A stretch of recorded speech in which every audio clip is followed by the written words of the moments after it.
اعلیٰ حضرت امام احمد رضا خان فاضل بریلوی رضی اللہ تعالیٰ عنہ نے اس روایت کو نقل فرمایا اور فرماتے ہیں سلمہ بن اکوا سے پوچھا گیا تمہیں خوف نہیں تھا، ڈر نہیں تھا؟ 400 لوگوں کو اکیلے دوڑاتے چلے گئے، مدینے سے باہر بھی چلے گئے. تو جانتے ہیں کون سی طاقت تھی ان کے پاس، سلمہ بن اکوا کے پاس، جو ان کو خوف سے آزاد کر رکھی تھی.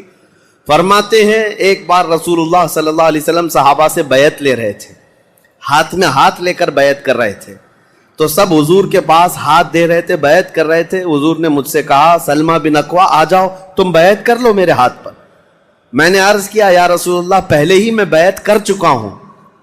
ایک بار وہ بیعت کر چکے تھے. حضور نے فرمایا دوبارہ کر لو، اس میں کیا حرج ہے؟ حضرت سلمہ بن اکوا کہتے ہیں میں نے دوبارہ حضور کے ہاتھ میں ہاتھ دیا، حضور نے بیعت کیا. تھوڑی دیر گزری تھی کہ صحابہ بیعت کر رہے تھے. حضور نے پھر پکارا سلمہ بن اکوا بیعت کیوں نہیں کر لیتے؟ کہا یا رسول اللہ میں نے 2 بار بیعت کی ہے. حضور نے فرمایا تیسری بار کر لو، کیا حرج ہے؟ وہ حضرت سلمہ بن اکوا کہتے ہیں میں نے اپنا ہاتھ رسول اللہ کے ہاتھ میں تیسری بار دیا اور بیعت کیا. اور اس کے بعد جب نکلا حضرت سلمہ بن اکوا کہتے ہیں مجھے اس ہاتھ پر اتنا بھروسہ تھا کہ دنیا کی ہر طاقت کو دھول چٹا سکتا تھا کہ رسول اللہ کے ہاتھ میں دیا ہوا ہاتھ ہے. ان کے پاس جو بے خوف ہونے کے لیے کوئی دولت تھی نا، بے باک ان صحابہ کو اگر کوئی چیز بناتی تھی تو یہی چیز ہے عشق مصطفیٰ، محبت مصطفیٰ، جس کو بریلی کے امام نے فرمایا ہے خوف نہ رکھ رضا ذرا تو ہے عبد مصطفیٰ، تیرے لیے امان ہے، تیرے لیے امان ہے. کسی شاعر نے کہا تھا کہ دیوان گانے عشق محمد کو دیکھ کر گھبرا گئی ہے گردش دوراں کبھی کبھی. حضور کے عاشقوں کو دیکھ کر کے دنیا کی طاقتیں بھی گھبرا جاتی تھیں کہ ان کے پاس ہے کون سی طاقت. تو یہ جو چھوٹی سی جنگ واقع ہوئی اس کو ذات القرد کہتے ہیں. اس کے 3 دن کے بعد ہی خیبر کی جنگ شروع ہو گئی تھی. اب خیبر پر ہم آتے ہیں. خیبر کیا ہے؟ تقریباً مدینہ طیبہ سے 320 کلومیٹر دور یا 300 کلومیٹر کے قریب ایک بستی ہے جس کو خیبر کہتے ہیں. خیبر یہودیوں کا گڑھ ہے، یہودیوں کا مرکز. اور اس وقت سے لے کر کے حضور صلی اللہ تعالیٰ علیہ وسلم کی مدینہ طیبہ آمد سے بھی کافی پہلے سے خیبر میں یہودیوں نے ایسا اپنا وہ جمایا ہوا تھا کہ پورے عرب کے سب سے بڑے مالدار یہودی خیبر میں رہتے تھے اور جنگی طاقت بھی سب سے زیادہ ان کے پاس تھی. اور غرور اور گھمنڈ اتنا تھا، پیسوں پر بھی اور جنگ پر بھی، طاقت پر بھی، کہ وہ کسی کو بھی ڈرا دیتے تھے. اور جب سے نبی پاک صلی اللہ علیہ وسلم مدینہ طیبہ آئے ان کی دشمنی اتنی بڑھ گئی تھی کہ آپ کو معلوم ہونا چاہیے کہ جو جنگ خندق ہوئی تھی اس کا واقعہ بھی میں نے تفصیل سے بتا دیا. مدینہ طیبہ جنگ خندق جس وجہ سے ہوئی اس کا سبب یہودی تھے. یہودیوں نے مکہ کے کافروں کو، مشرکوں کو، نجد کے کافروں کو سب کو جمع کیا تھا اور پانی کی طرح پیسہ بہایا تھا. جنگ میں 12,000 لوگوں کو رسول اللہ کے خلاف اکٹھا کیا تھا یہودیوں نے. یہ خیبر کے یہودی تھے.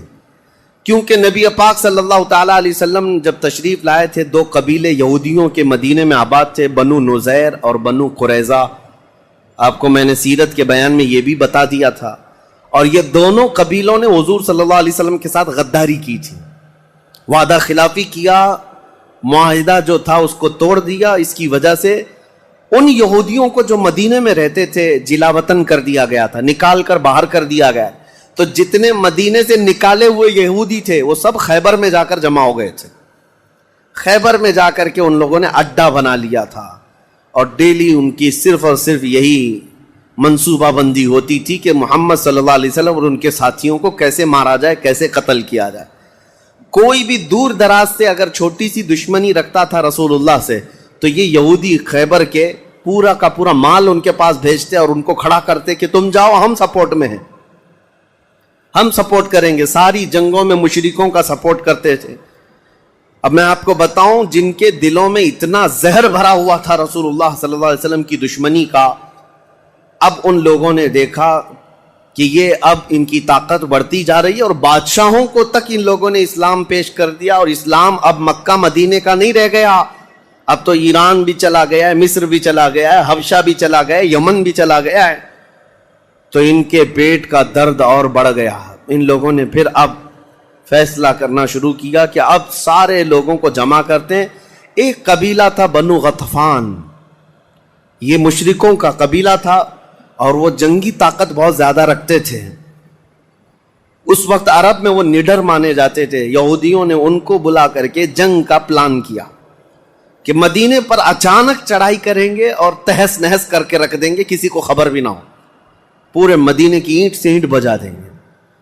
انہوں نے پلان کیا راتوں رات، لیکن مخبر صادق رسول اللہ صلی اللہ تعالی علیہ وسلم کا حال یہ ہے، اور کوئی غیب کیا تم سے نہاں ہو بھلا.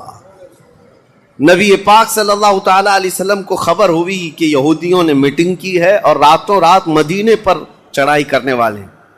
دوسرے دن حضور پاک صلی اللہ تعالی علیہ وسلم نے صحابہ کو جمع کیا، تو جتنے صحابہ تھے سب جمع ہو گئے. تقریباً 1600 صحابہ تھے. کتنے؟ 1600 صحابہ. 1600 صحابہ مدینہ طیبہ سے نکل پڑے حضور کے ساتھ کہ ان یہودیوں کو خیبر سے نکلنے سے پہلے ان کا راستہ ہم روکیں گے کہ مدینے پر کوئی بھی چڑھائی نہ کر سکے. جب رسول اللہ صلی اللہ علیہ وسلم صحابہ کو لے کر چل پڑے، چال الٹی پڑ گئی. یہودیوں نے یہ سوچا تھا کہ مدینے پر اچانک حملہ ہوگا، کسی کو کانوں کان خبر نہیں ہوگی، لیکن ایسا ہوا کہ 8 دن کے بعد اچانک حضور خیبر پہنچ گئے، ان کو کانوں کان خبر بھی نہیں ہوئی. نبی پاک صلی اللہ تعالی علیہ وسلم صحابہ کے ساتھ جب پہنچے، صبح ہو رہی تھی. خیبر کی وادیوں میں حضور داخل ہو رہے تھے، تو یہودی اپنے اپنے کھیتوں میں کام کرنے کے لیے جا رہے تھے. جیسے ہی مدینے کی فوج کو دیکھا، ہیبت طاری ہو گئی. الٹے قدم اپنے قلعوں میں واپس بھاگتے رہ گئے اور چیخ مارتے رہ گئے کہ محمد بھی آئے ہیں اور مسلمان بھی آئے ہیں.